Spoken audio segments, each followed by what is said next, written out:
Welcome to Bharat Banjara news. BB news కథనానికి ప్రతిస్పందించిన ప్రజాప్రతినిధులు వికారాబాద్ జిల్లా తాండూరు నియోజకవర్గం యాలాల మండలంలోని తొప్పర్లగడ్డ తండాలో మా దాహార్తిని తీర్చండి సారు పట్టించుకొని అధికారులు నాయకులు అనే అంశంపై బీబీ న్యూస్ టెలికాస్ట్ చేసిన కథనానికి 24 గంటల్లోపే ప్రజాప్రతినిధులు యాలాల్ ఎంపీపీ బాలేశ్వర్ గుప్తా స్పందించారు.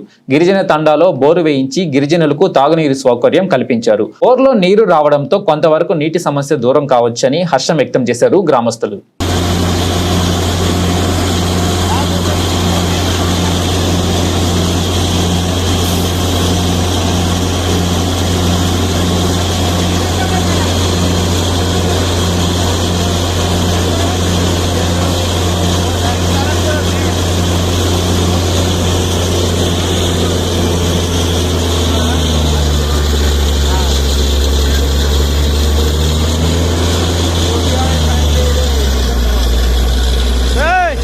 అరే ఇంకా జై రాళ్ళు వస్తున్నాయి.